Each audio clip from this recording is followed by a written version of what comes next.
What is going on, everybody? Welcome back to the It's Game Time podcast. This is episode number 37. My name is Jett, and with me, as always, is my wonderful co-host, Eric. Eric, how you doing today? Oh my God. I'll be honest, before we're recording this on a beautiful in Tampa, a beautiful Wednesday morning. Last night around, I want to say 6 p.m., I get a Twitter alert from Adam Scheffner saying one of the most joyful news I have heard so far. It deals with this team right here. I'm going to save it for later. It just completely changed how I'm viewing this episode. I am so joyful. This is going to be our best episode yet. It's episode 37, the Metta World Peace episode. Yes, the man himself. But yeah, I'm doing great today. It would have been even better if we got like a live reaction of you. Like if we found out on the podcast that he was getting fired, that would have just been, cool to see your live reaction. But I know I'll say this. I was actually jumping for joy. I was jumping, knees were bending in the air, arms were up in the air during the jump. The people that live below me probably hated that moment, but oh my gosh, I was running around jumping in my kitchen. I could tell you my reaction to the Brian Flores firing was the total opposite. So falling to the floor, knees coming up to your chest, going into the fetal position. But we'll both get into our coaches departing shortly. Obviously, we both have very, very, very different reactions, but why don't we talk about last week's how the pick'em went for both of us? Yeah, because I mean we got a lot to talk about in this episode, because surprisingly week 18 and then the few days after was much more jam-packed, drama-packed than any of us anticipated. Yeah, definitely. And so Eric continued his hot finish to the season. The new strategy definitely paid off. Week 18, he finished with a record of 9-7. Oh my God, let's go! Along with getting the upset pick of the Dolphins over the Patriots, correct? Yes, I knew the Dolphins would do that. So that brought your overall record to 112 and 130. That's overall with the old strategy and the new strategy. All right. Since your new strategy, you finished 500 with a record of 62 and 62. Yes, that was my goal, just to hit the 500 mark. Oh my God. Let's go, everybody. With this new strategy, I could go to Vegas and have a 50-50 shot. You can accomplish anything with this new strategy. But all right. on the flip side, it's just honestly the depressing listening back to see who we both picked. Because every time I would pick someone, you would just pick the opposite, like you normally do. Because obviously you would agree with me on what you were thinking, but then disagree with that, and then wind up getting that correct. So I finished with a record of 6-10. I got my upset pick of the week, so I know I was struggling at the end there after Eric stole mine, but I picked the Seahawks over the Cardinals. That worked out. Overall, my final record is 122 and 133. Okay. And then, since the new strategy, you beat me. My record was 55 and 70. Oh. Yep. Oh, new strategy taking over. I think that we both get a W in that department for the overall, and then for the new strategy implementation. Yeah, but here's the question I have for you. When we get started on this once again next year, week 1, what strategy will you be using? I have to stick with the one that actually would win me money. Have a better chance of winning me money. Yeah. I'm interested to see how this would work out over a full season. That'd be very interesting. Oh man, that's when you're doing picks with spreads. I think if you're hitting 500, you're batting 500, getting 50% of all your picks correct. That's good, because then you essentially would have a 50-50 shot over the season to win money. I agree. I definitely agree. And I'm glad we came to the realization after, what was it, a 2-10 week by me? It was something like that. A 4 and no, yeah, it was 2-10. Yeah, it was 2-10. Yeah, it was Yeah. awful. That was my lowest point, and since then I've gone up. Yeah, you haven't since that point. You didn't finish with a record lower than 6-8. Let's Yeah, go. 6-10. Yeah, you didn't finish with a record lower than 6-10. Let's go. So it definitely worked out for you very well. And for the Instagram pics, we now we have a reoccurring champion that's just been dominating. If this man does not go to Vegas, or if he does, then congratulations, you're definitely winning money. But if you haven't yet, I would highly recommend that you go to it. Yeah, five-time champ Jaden Hoffman here has been insane when it comes to picking games via our Instagram polls. One of the notable games he got right this past week, he was the only one to pick the Jaguars beating the Colts. Oh my God, we have to talk about that too, on top of the Chargers Raiders game. Great job by Jaden. I'm sure he's gonna, going into next year, he's gonna definitely, win some more weeks, and he was a very, very impressive showing all throughout this season for him, for sure. That was five time. We thought like Lindsay or Miss Bonnie would run away with the champion as the champion. Yeah. But man, congratulations to him. And it was a good season of picks. Rough start for me, but hey, finished strong, 500. I'm happy with myself. Strong start for me, rough finish for me. All right, what are we talking about next? We're talking about coaches. Coaching carousel is revolving door right now. Exactly. And the GM. Yeah. And GMs. Very true. Yeah. So I'm trying to bring up Adam Scheffner's account because he made a tweet of all the vacancies that have happened so far. But right now it is the Giants have retired their GM, Dave Gettleman, retired. That was just being, if you retire, then fine. If not, we're going to fire you. And then just recently, last night, head coach Joe Judge, the Bears fired their head coach and GM. The Vikings also fired their head coach and GM.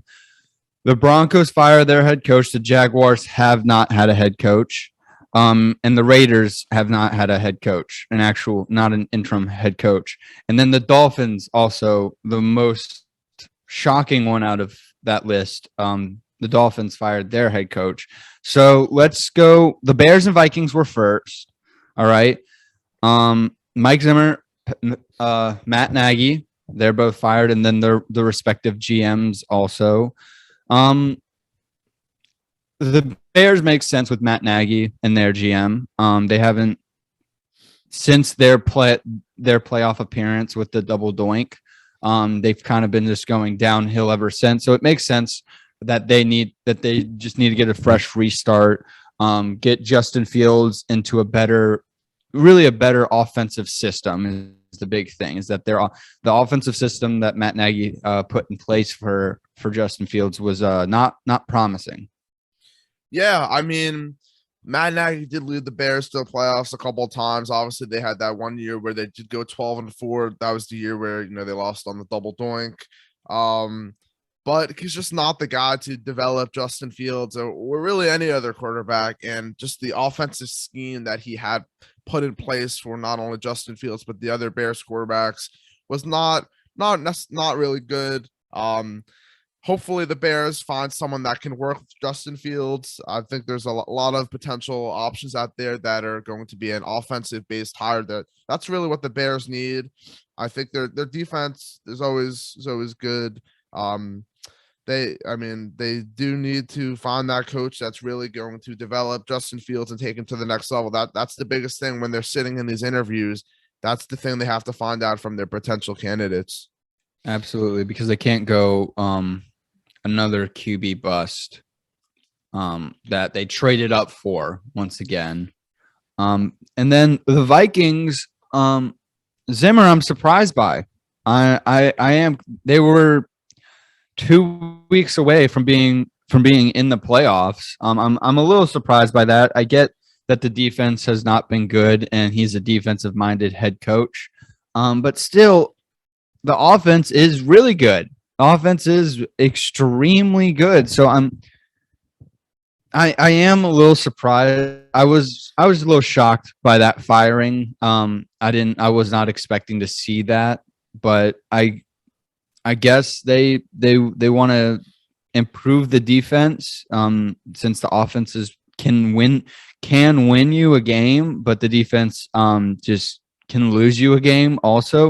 And then they also fired their GM, which I get, because you don't want to have that on-off cycle that where you have the GM stay, but the GM could bring in a coach that they want, and the GM has proved that he can find talent, he can find quality players, mainly through what you see on the offensive side of the ball. So if you just tell him to go more defensive centric, I wouldn't see why he wouldn't be able to do that, because the Vikings used to have a top 10, top 5 defense.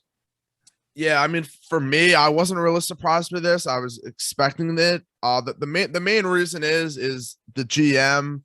He was the one to hire Mike Zimmer, and Mike Zimmer is a defensive based guy. And these past 2 years, the defense has been terrible. They were the 27th ranked defense in 2020, and they were the 30th ranked defense in 2021. This is after they, changed the personnel around coming into the season. And for Mike Zimmer, if that didn't end up working out, that was going to fall on him. I mean, the offense is working because of the guys they have in place.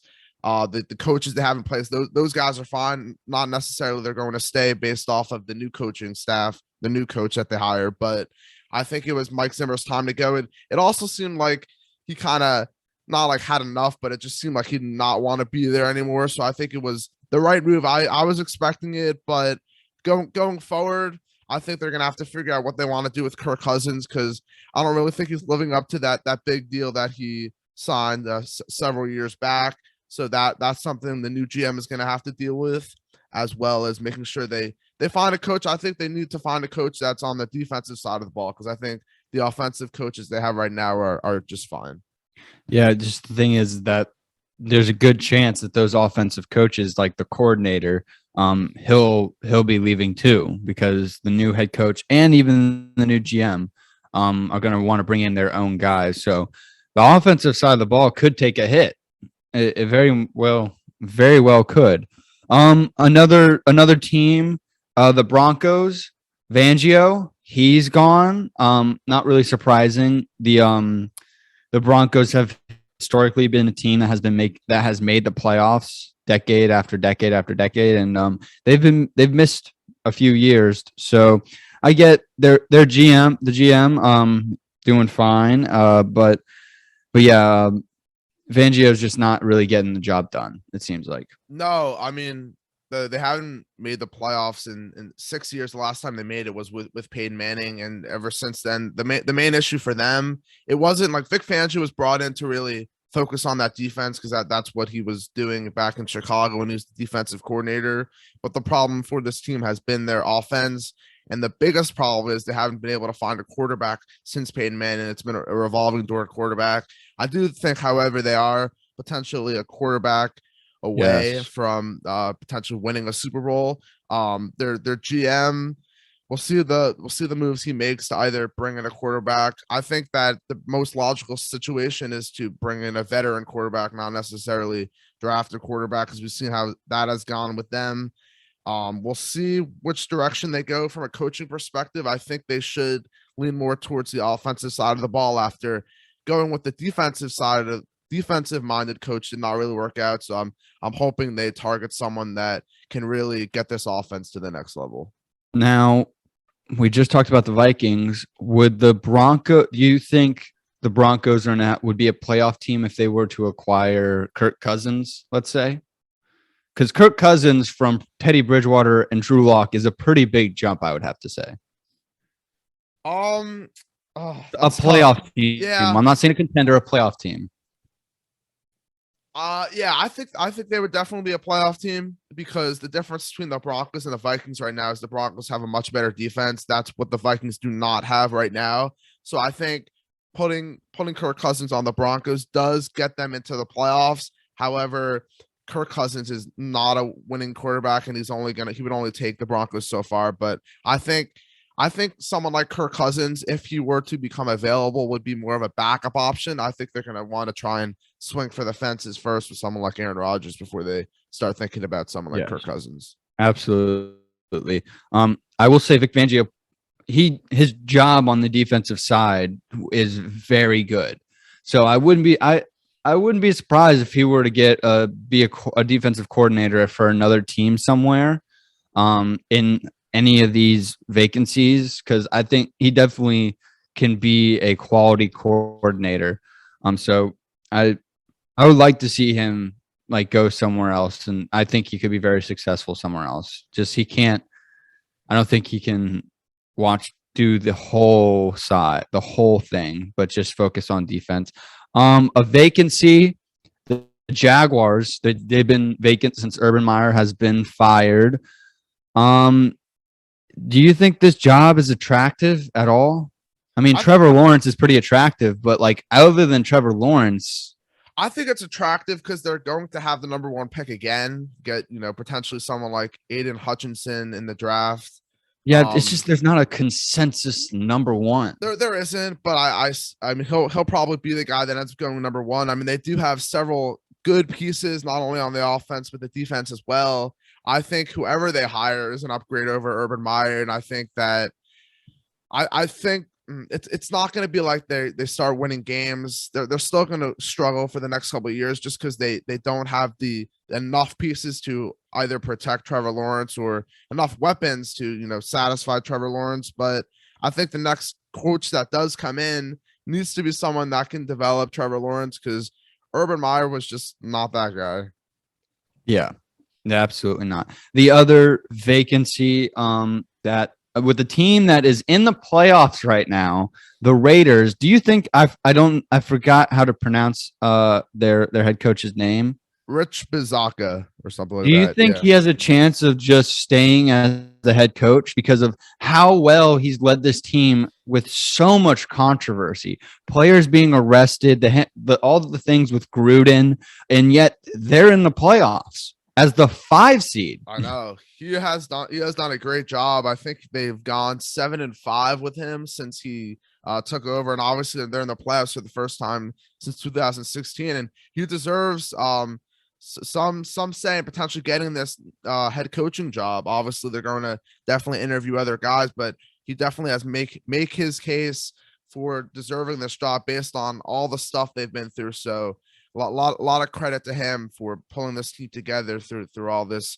adversity they've been through throughout the year. Yeah, I think that this is the most attractive head coaching possibility, because you're getting a team that went into the playoffs after so much controversy. So I think it's the most attractive. If I were trying to get a head coaching job and the Raiders asked to interview me, I would definitely say yes. I would, and if they were to if all these teams were to offer me a job, I would take the Raiders without a doubt. I think there's another one that's more attractive. I think you know where I might be going with that. Not just saying that because of who this team is, but I think just because of the personnel on both of these teams and the amount of salary cap compared to both of these teams. I think the one that I'm talking about might be a little bit more attractive. Yeah, I think we're going to be talking about the Giants. No, the Giants, they got rid of Joe Judge. It was a glorious day because they got rid of Dave Gettleman. That was already known. Halfway through the season. Then after Sunday, there was speculation about, they may fire Joe Judge. They may keep Joe Judge. It was really up in the air. And the thing with that, if they were to keep Joe Judge, it would have limited the amount of GM candidates that would have been willing to take the job, because they're not they wouldn't have been able to bring in their own head coach. And that's a big thing for GMs. They want their guys. And you making them keep a coach that was, I believe, that was awful. 10-23 over the past 2 seasons. Making a GM keep that man, it would have been awful on John Mara's part to have done that. Luckily, I'm so happy they did not, because they've been doing this cycle of GM, head coach, GM, head coach, GM, head coach, and just completely resetting, just complete reset, getting all new type of people in the building to hopefully rebuild this Giants organization. I'm ecstatic, and I'm before I heard about this news that Joe Judge got fired, I was not really looking forward to next season, because I was like, I don't know how much could change. But now, with a new GM coming in and a new head coach coming in, I am so excited to see what can be done, what can be improved, how the draft is going to go, because this is a big draft. This is a huge draft. So I am so happy that John Mara grew the balls to finally do what he was supposed to do 2 years ago and just get a new GM and a new coach at the same time. I'm curious to hear your thoughts on, obviously, because we saw a team like the Lions who really just, were just doing anything they can to get that win against the Packers. We saw the Giants back up in their own end. I think it was like on a 3rd down, go run a QB sneak when the season's over. Why not be a little bit more aggressive, throw some trick plays out there? Obviously, they decided not to do that. Do you feel like that was sort of the cherry on top for getting Joe Judge fired? Yeah, I think I really do think the fans of this team actually had something to do with that, because everyone, like, I follow a few fan accounts and stuff like that of the Giants, all of them were legitimately saying, I'm just not going to post anymore because it's not even worth it. This organization is a joke. You're doing a QB sneak on 3rd and 9. I don't know. I legitimately do not know what could have been going through Joe Judge's mind during that, when that play call was made. I just can't. I cannot make even a shitty excuse for it, let alone a good one. I can't make any excuse. You can't make an excuse for 3rd and 9. I get you have Jake Fromm, the sidearm king, but still, it's the last game of the season. No one's even in the stadium, so it's not like you're embarrassing yourself in front of anybody. But you did embarrass yourself by doing a 3rd and 9 QB sneak after doing a 2nd and 10 QB sneak. It's insanity. On the Pat McAfee show, they have Aaron Rodgers on every Tuesday, and this is what he had to say about Joe Judge deciding to run that play. He said, quote, "You play to win the game. Nobody wants to be a part of kneeling the shit out to take a tie. You know what would make me lose my mind almost as much as that? Goal line personnel and a QB sneak on 3rd and 9 on the 5-yard line." And that's just putting a QB in harm's way. Yeah. That is. So I can understand why any QB would be frustrated with having to do a QB sneak. And it's not like Jake Fromm has a reputation and can just call an audible out of it, because it was his rookie year. But it was just that, and I really think that ended it. Maybe that was him telling John Mara, like, he was like, hey, I'm done. I'm done. Like, let me help you.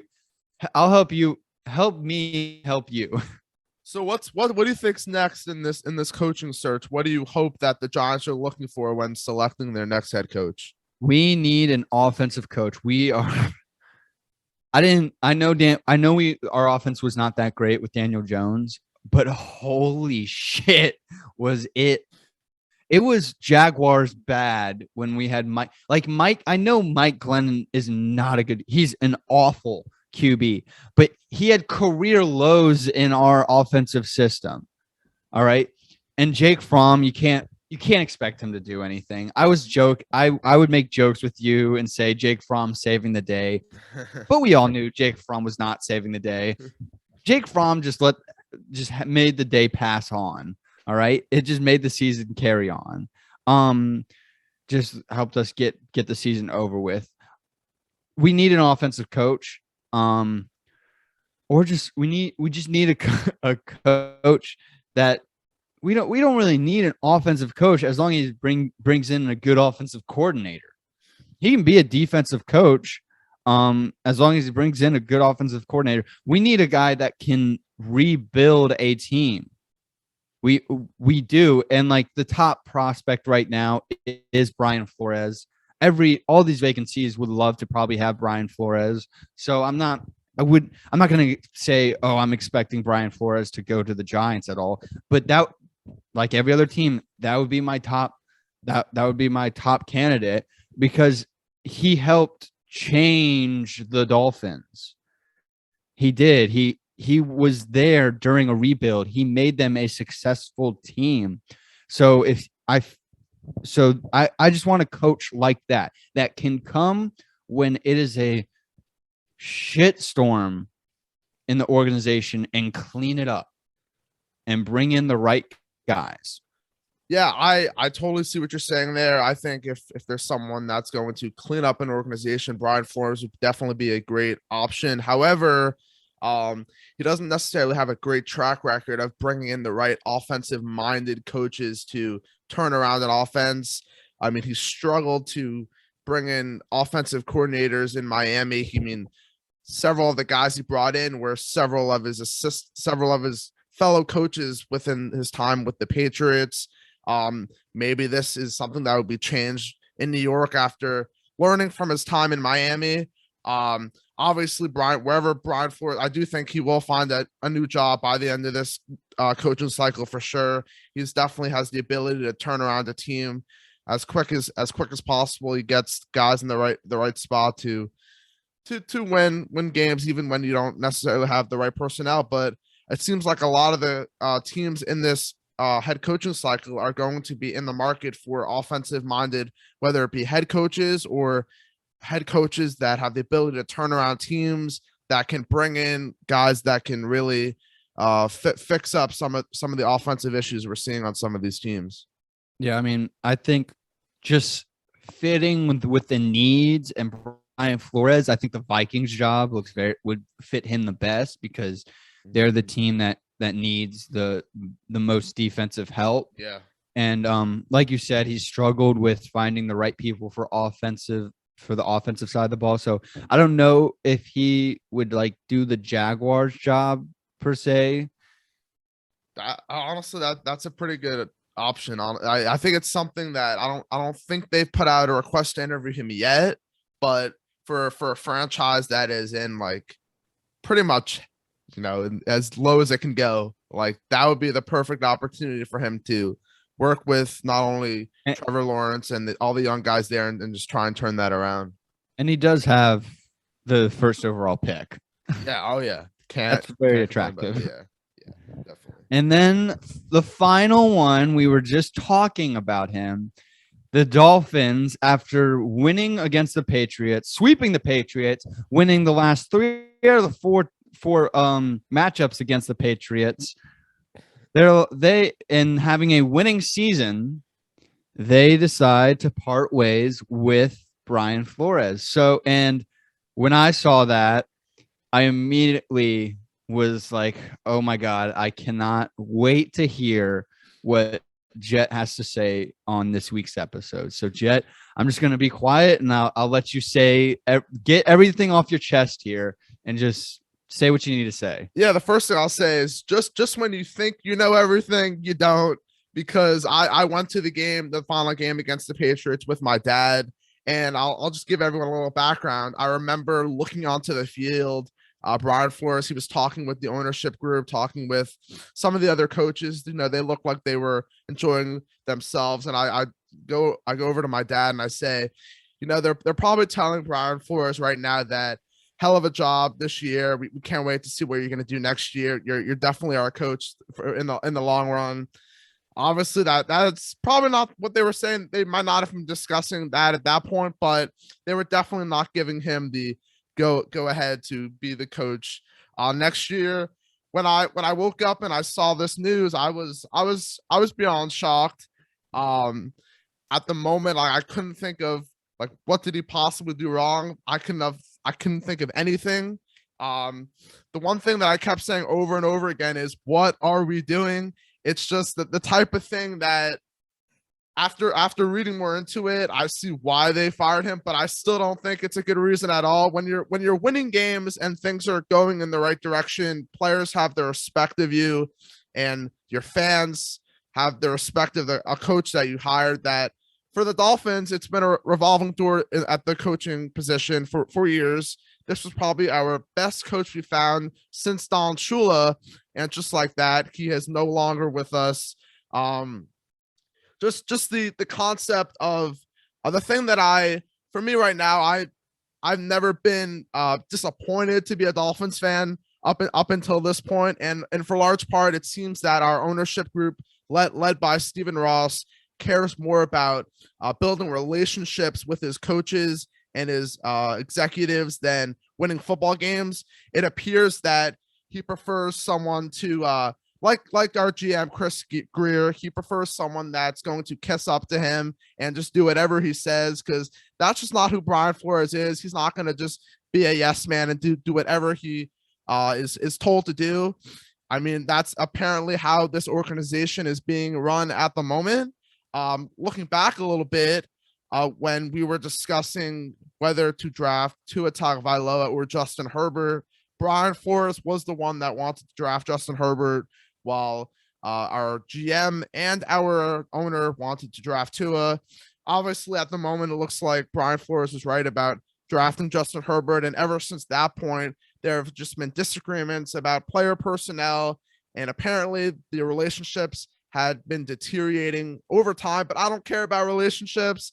If we were winning and things were working, all the players liked Brian Flores. There was not one player that didn't show their support for Brian Flores after he got fired. Everyone was on Twitter saying how much respect they had for him, how much respect he had for them getting to certain places in the NFL. If anything, our GM should have been the one to go. This is an absolutely devastating decision, and it's going to have long-term effects on this organization, because I don't know if we'll be able to find as good of a coach in at this point in time. So it was shocking. I mean, everyone, I guess, except for the front office and the ownership of Miami, just did not understand. Just everyone was I don't know. I don't know how you get fired after a winning season and winning 8 out of your last 9. Yes, the season did not look good at the beginning, but I think it speaks more to his ability as a coach that he ended up winning 8 out of his last 9 games. I mean, he did it year after year with this Dolphins team. Back in his first year, when we lost to the Ravens by like 40 and the Patriots by like 40, those first 2 games, he wound up stringing together 5 wins for a team that was going on pace to be one of the worst teams in NFL history. He turned that team around.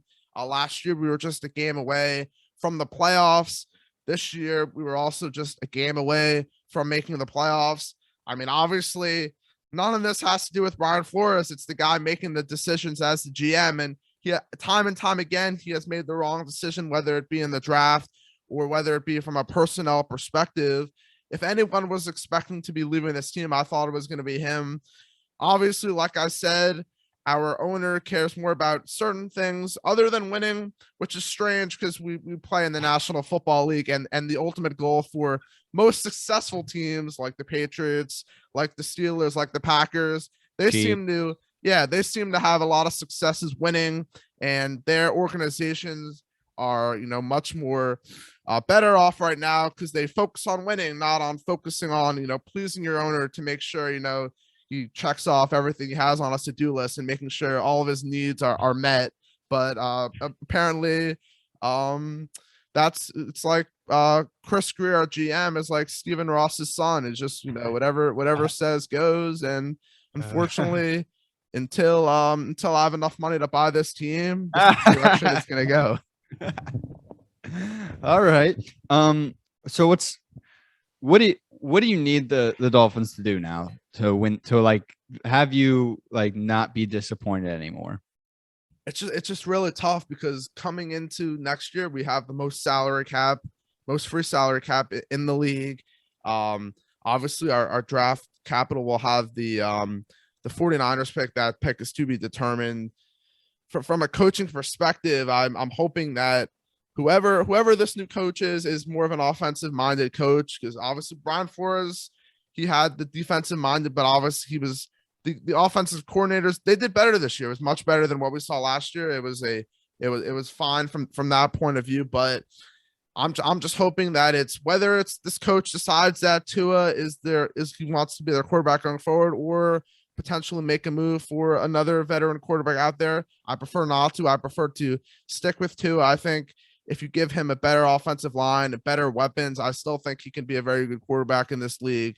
But I just think it's very hard. It's going to be very hard to find a coach with the same mentality that can really turn a team around when it's really going through a lot of adversity. I just really think it's going to be hard. Yeah. Now we've talked about the firings of GMs and head coaches. Now we have to talk about another head coach, Brandon Staley. Yeah. You didn't watch the game. I watched the game. First half was very boring. It was a very boring game. I was watching it with our friends, Ben and Lindsay, and I was considering just going home because I was like, this is such a boring game. I don't want to really, like, nothing's happening.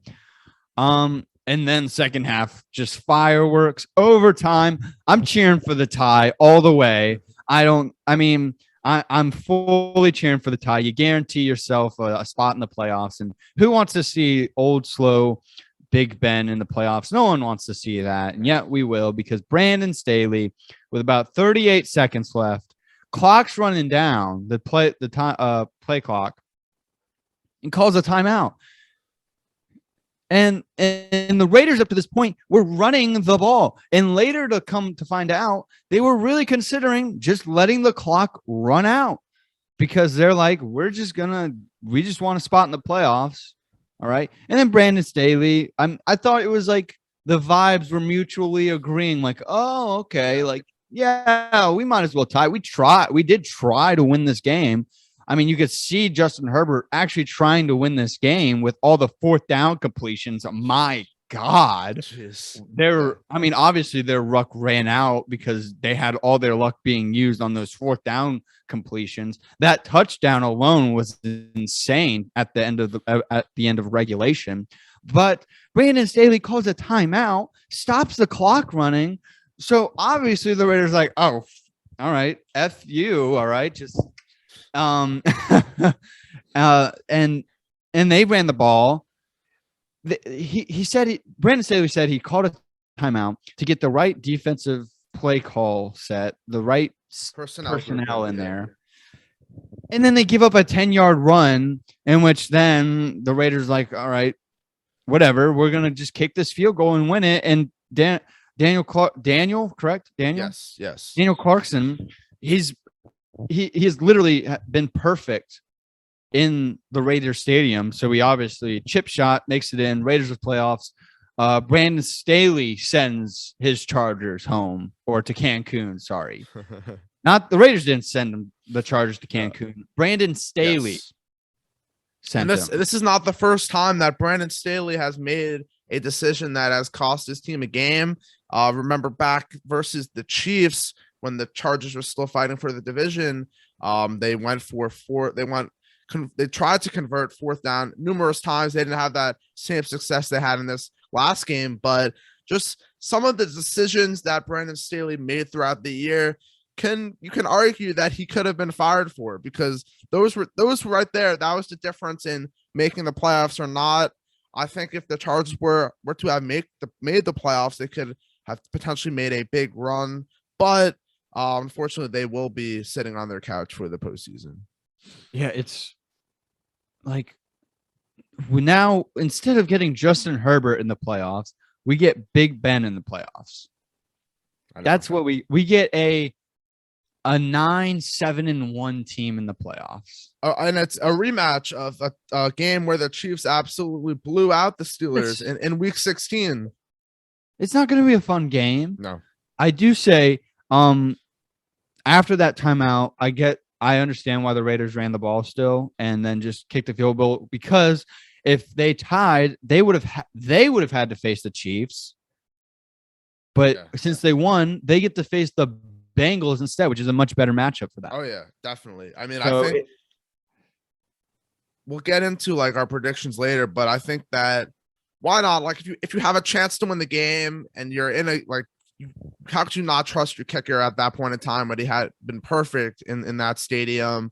If you're given the opportunity to win a game, you much rather take that win than, I mean, all the fireworks. It's not going to be as much fun if you tie a game, even though they both would have been in the playoffs. I think that good to see. That would have been like, I was cheering for the tie since the kickoff, and then it possibly ending up in a tie by happenstance. Seeing Steeler fans tears would have been fantastic. I know. It would have been something else if that game would have ended in a tie. But I mean, in that game overall, the Raiders were a better team, and they played like the better team for most of the game, even though the Chargers had that late surge at the end. But Justin Herbert will not be in the playoffs once again. It's, oh my God, it's so depressing. Why do we have to do this? But yeah, that's the other big, I guess, head coaching controversy. Now we're gonna talk about the playoffs. Playoffs are here, yeah. So yeah, the playoffs are here after a nice, seemingly quick season. The playoffs are here, so now it's time to see who's gonna win it all. Before we get started, I said it a little on my latest IGTV post, but we are starting another little challenge. It's the NFL playoff bracket challenge, where everyone on our Instagram page, you have the ability to participate by just taking a screenshot of the posted playoff bracket, filling out that playoff bracket, sending it back to us via direct message, and then also don't forget to include a tiebreaker score for the Super Bowl. Just a similar effect to our Instagram polls. The winner will receive a Built Bar, so I definitely encourage everyone to participate in that. Yeah, so on Saturday, it is the Raiders are going to Cincinnati to face the Bengals, and then the Patriots. This is going to be the matchup of the week. The Patriots are going and seeing the Bills in Buffalo. If it's 40-mile-an-hour winds, I would possibly take the Patriots in that, because they've proven that they can. If it's a Bill Belichick style game, yeah. But first, we'll talk about the Raiders Bengals. For me, I'm good. I would take the Bengals. I know the Raiders have been magnificent. They've been insane with making it to the playoffs, but I just like the Bengals more. They have the better QB. They just have the better offense overall. I will say Max Crosby was just making a child out of the Chargers right tackle last week. Yeah. I mean, it was just abuse at that point. It was. He was screaming off the edge. If I was Justin Herbert, I would just be rolling left every goddamn play. But I have to go with the Bengals. Yeah, I mean, I think this is a game that the Raiders can definitely win. Last time these two teams played, the Bengals crushed them. I really like the Bengals a lot as well. I think they are going to win this game. I just trust Joe Burrow a little bit more than Derek Carr. This will be both quarterbacks' first time in the playoffs. Obviously, Joe Burrow has more experience playing in bigger games based off of in his college days when he was in the national championship. But overall, I think the Bengals have a better team, and I think they should win this game. All right, and then the game, what I would say the game of the week, Patriots Bills. Right now I'll just say what the spread is. It's -4 for the Bills, so it's a close game. You're going against the better talented team. It's the better talented team against the more experienced team. Now, so that's the question. Does experience pay off? Jett, what are you thinking here? So during the year, both these teams broke even. Obviously, that one game the Patriots won in potentially similar conditions to this game, where the Patriots just ran the ball a bunch of times and they really closed the door on the Bills. Last time these two teams met, the Bills won, and the Bills just really took advantage of them. I will say that the Patriots have played a lot better on the road this year, and if anyone's gonna take a team with really not a lot of talent per se on this Patriots team, it's just they find a way to get it done. That's just a similar theme with a lot of Patriots teams. With that being said, I just don't think the Bills are as good as a lot of people think, so I'm going to take the Patriots here in an upset. Wow, I was feeling the same way. I was. It just feels like Bill Belichick's gonna win this game. I mean, he knows how to win Super Bowls, so I would expect him to know how to win a wild card game. And the Bills, they can hit and miss a lot. Yes. They can. And I'm feeling that for this wild card game, it's gonna be a miss. It's gonna be a whiff. And I think it could be not even. I know I'm saying this could be the game. This could be the game of the week. I don't know if this will be a even competitive. That's how I'm feeling. I think it's going to be very low scoring. I think that the Patriots are going to use some of that similar mindset they did the first time these two teams played. And I think that with all the success that Bill Belichick has had in the playoffs, I know we do have to keep in mind that Mac Jones, this will be his first playoff game, but he also has experience playing in the big game. Obviously, Josh Allen has been in the playoffs before, but I just think that both, in my opinion, both of these teams are very overrated this year. But if I do have to pick one, I'll pick the experience from an organizational perspective, and that's why I'll go with the Patriots. All right. Moving on to Sunday, it is the Eagles versus Bucks, 49ers versus Cowboys, and Steelers versus Chiefs. We'll talk about the Eagles Bucks first. I don't see this as an insanely competitive game. I know the Bucks are hurt right now at the wide receiver, but I'm not betting against Tom Brady. I'm just not. And you know what? Tom Brady's going to get his revenge against the Eagles finally now. All right. I'm going to have to take the Bucks. I think the cover is 8.5. I'll just say I think they'll cover that. It's down in Tampa. I think I've learned you don't bet against Tom Brady in the playoffs unless it's against my Giants.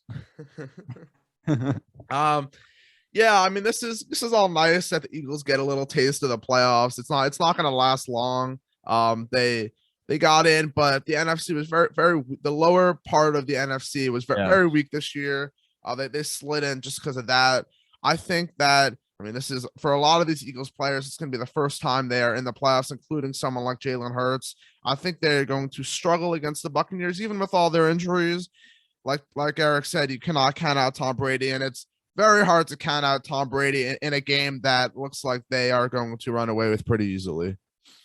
All right, the next game is like a historical history battle, pretty much. The 49ers, the Cowboys. I mean, it feels like we're back in the 80s and 90s here, man. 49ers are going to Dallas. Dallas is 3-point favorites. Now, before the Colts lost, the Colts were the team that a lot of people were saying you don't want to face them in the playoffs. Now, since the Colts lost, the 49ers, I would say, have taken over that role in a team you don't want to face in the playoffs. So for me, I'm taking the 49ers. The Cowboys have struggled on offense. Yeah, they blew out the Eagles, but come on, the Eagles were already in. All right, they didn't have much to play for. The Cowboys still do for seeding purposes. But I'm going 49ers here. I like I like Shanahan more so than McCarthy. Yeah, this is a tough one. This is probably the toughest game to pick because the 49ers are that hot pick right now to upset the Cowboys. Hence that the spread for this game is so low, and even though it is still in the Cowboys' favor, they're favored by 3 points. The Cowboys have really struggled to beat good teams throughout this season. Exactly. Despite, I mean, the 49ers, they're going to be definitely a tough out for sure. With the run game they have, as well as their defense has been great. But the biggest question I have with this team is which Jimmy Garoppolo will we see in this game? When he does not have a turnover, they don't lose. I believe they're 7-0 this year when Jimmy Garoppolo does not have a turnover. But with that being said, I trust Dak Prescott a little bit more. And I've been a fan of this Cowboys team, all the way since the beginning of the season. They have the defense. I don't think the 49ers are going to be able to contain Micah Parsons. I think if Dak Prescott and this offense show what they did, not only last week, but in some of those games where they just totally went off. This game is in Dallas. We do have to remember that. I just think that if I'm deciding between Dak Prescott and Jimmy Garoppolo, I just have more faith in Dak Prescott, and I think the Cowboys will win this game.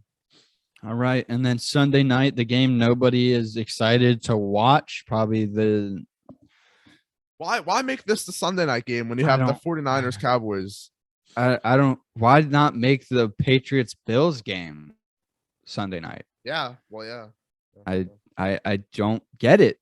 You should make the Steelers Chiefs game should be the 4:30 on a Saturday. Yeah. Oh yeah. I agree with that. Yeah. It should. Yeah. It absolutely should be. I get the Chiefs are a must watch, but the Steelers are not. The Chiefs are 12.5-point favorites at home. All right, guys, this is a playoff game here. All right, that's 4 points more than the Bucs Eagles game. I'm taking the Chiefs. I don't even think this is worth the discussion. It's just they blew out the Steelers. They'll blow out the Steelers again. Yeah, I think this game will be a blowout as well. I mean, I think the only chance that the Steelers have of potentially winning this game is if Big Ben shows up, which from what we've seen for most of the season, he's most likely not going to show up. Obviously, they do have the most likely defensive player of the year in TJ Watt on their defense, but him alone's not really going to be enough to slow down this Kansas City offense. So give me the Chiefs in this one. Yeah, absolutely. Monday night, probably the most exciting game is Cardinals versus Rams. They both lost, so the Rams were able to claim the division title, which makes them the home team in this matchup. They're 4-point favorites.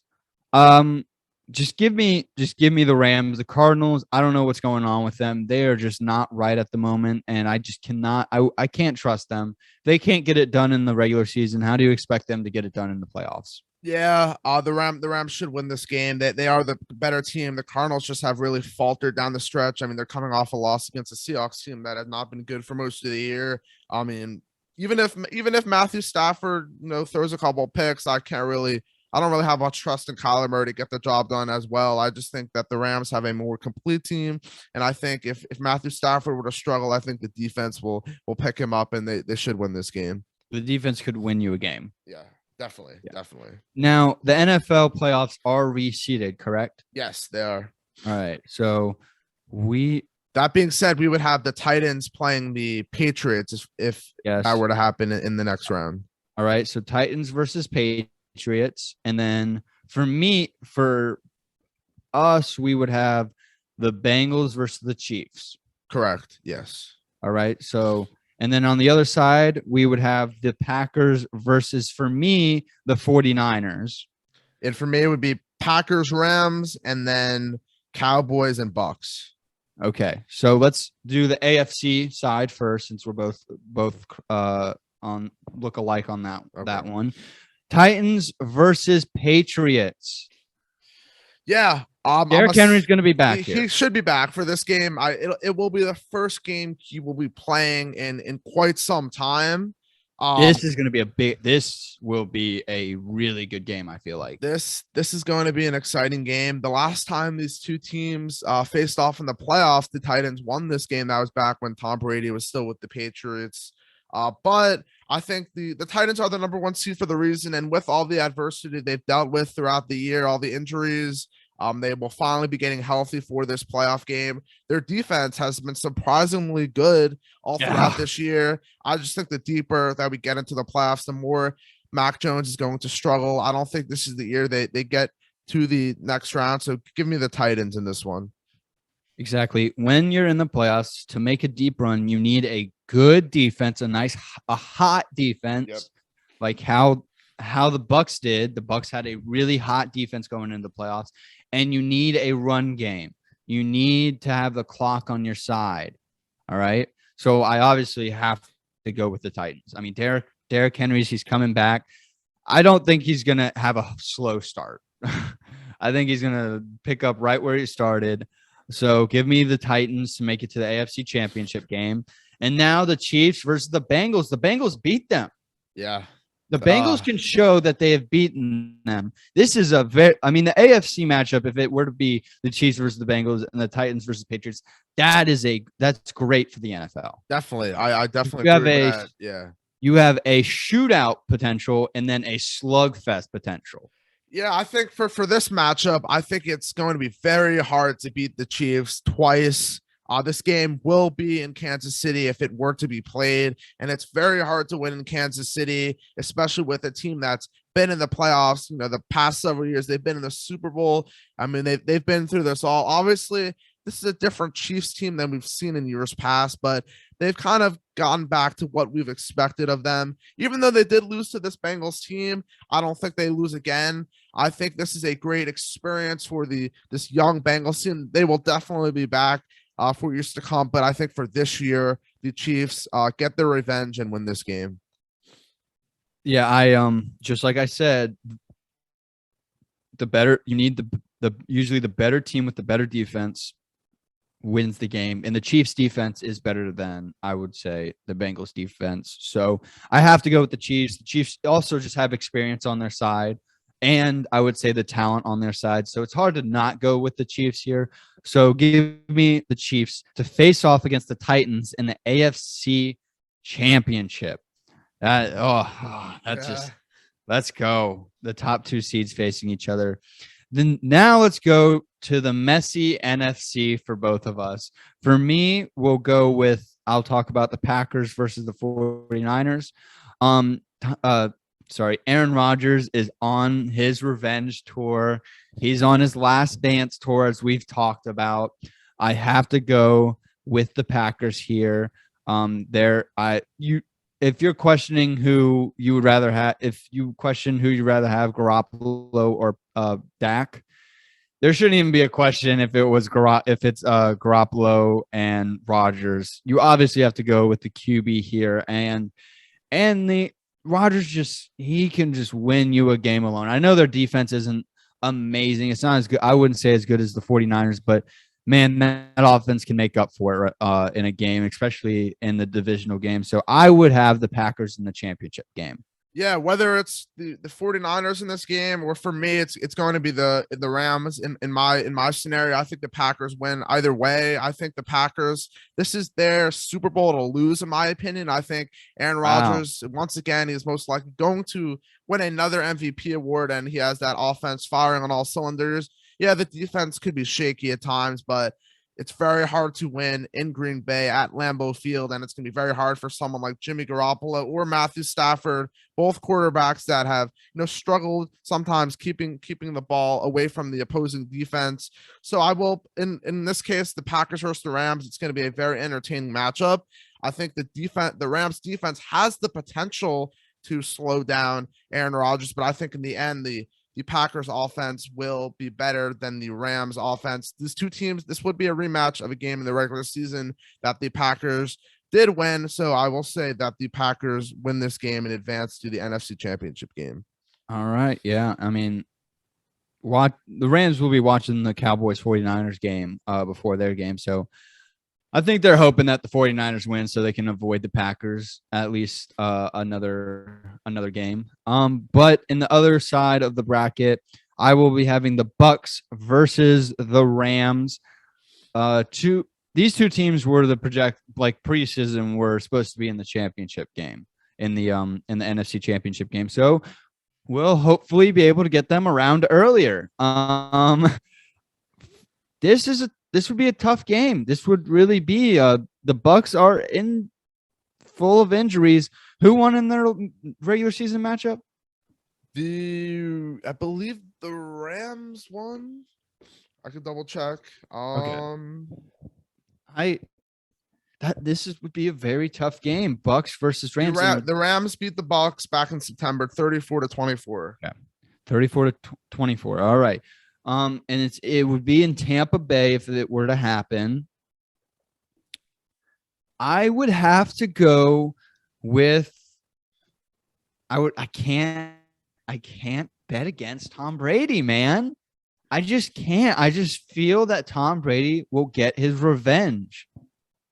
Yeah, he's on a revenge tour. He is on a revenge tour. It's very hard to count against Tom Brady. So for you will have the Packers and the Bucks in your NFC Championship game. It's on each side for me. That's a tough decision. I'll let you think that one over while I talk about this next matchup for me. Then it would be the Bucks and the Cowboys. I don't think this game is going to be close. I think that the Bucks will win this game. The Cowboys can only be good for so long, and I don't think this is the year they win the Super Bowl, even though I was proclaiming that they had a very good shot at making and winning the Super Bowl this year. This is a situation where you just can't count Tom Brady out. I think that even with how good the Cowboys defense has been, this game will be in Tampa. I think Dak will struggle, and Tom Brady is Tom Brady, and I think he advances to another championship game. Yeah, so I mean, the only difference that we have is the Cowboys 49ers game. Yeah, right now. That is it so far. Yeah. So let's go back over to the AFC. It's getting tough. You go first, Eric. Oh, I go first. Oh my. Titans versus Chiefs. Titans beat the Chiefs. They beat the Chiefs. They know they can beat. They've proven they can beat the Chiefs. And this is tough. When's the last time they faced in the playoffs? Last time they faced in the playoffs, they faced in the playoffs January of 2020, where the Chiefs beat them 35-24 in the AFC Championship game.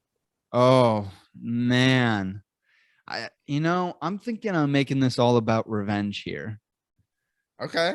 I think I'm gonna make it this my playoff bracket based on revenge. Brady's getting revenge on the Eagles and possibly the Rams. The Patriots are gonna get revenge on the Bills, and KC's gonna get revenge on the Bengals. I'm saying, yeah. So I gotta continue it. Give me the Titans to get revenge on the Chiefs off of the last time they faced in the playoffs in the championship game. Okay. Yeah, this is a very, very tough game. Obviously, the most recent match between these teams, the Titans took care of business. This was back in October. Obviously, both of these teams are in different places right now. Derrick Henry will have a game under his belt heading into this one, so he will be more fresh than he was in the previous matchup. It's really hard to count against the Chiefs. I mean, both Ryan.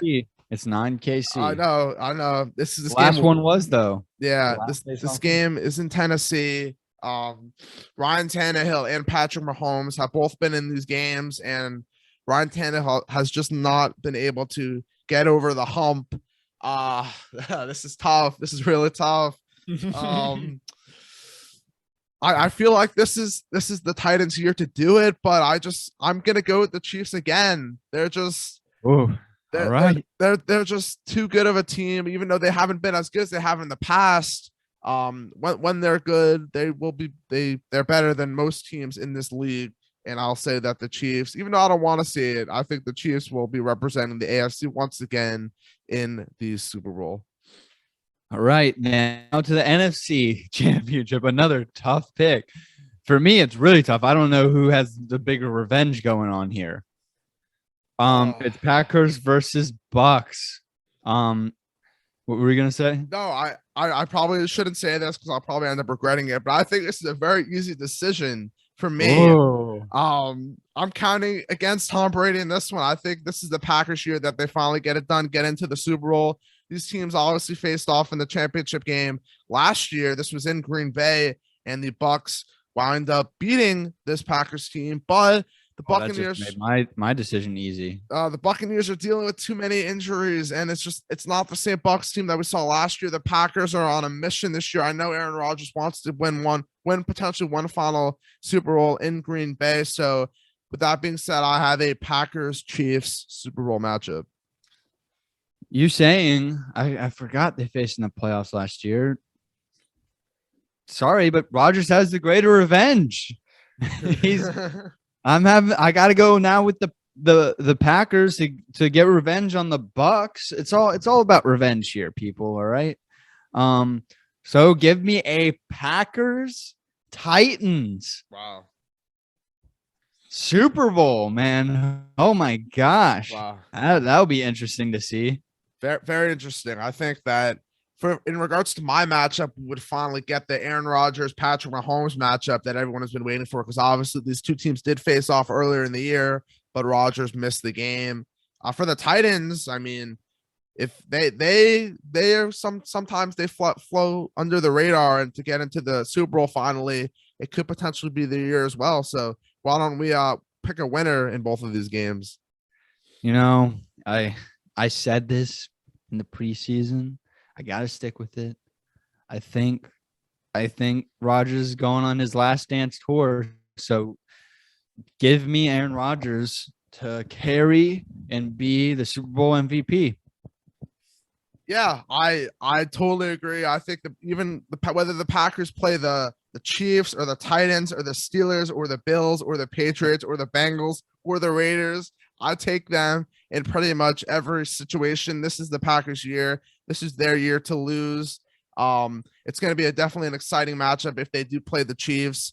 Obviously, the Chiefs are going to be very hungry. They don't want to they don't want to lose back-to-back Super Bowls, but it's going to be very hard to beat someone like Aaron Rodgers, especially when he has as good of a connection as he does with Davante Adams. So give me Aaron Rodgers and the Packers to win the Super Bowl in LA this year. Now, how many points do you think the Packers will score? I think the score of this game will be 31-27 Packers. Oh, that's a stress bowl right there. Give me 28 to the Packers and 21 to the Titans. Okay. So there we go. I like it. Yep. All right, guys. That was our bracket. We filled out our bracket. Everyone else listening, please do the same on our Instagram. Like Jett said, take a picture, fill it out. Don't forget to reseed them. Yes, it's very important. Yes. Send us a DM of your bracket. That was episode 37. Metta World Peace. Metta World Peace. Yeah, it was another great episode. Got some things off my chest. Glad I got to finally do that. That was a good episode, Eric. Absolutely. Thank you guys so much for watching. We'll see you next week. Peace out.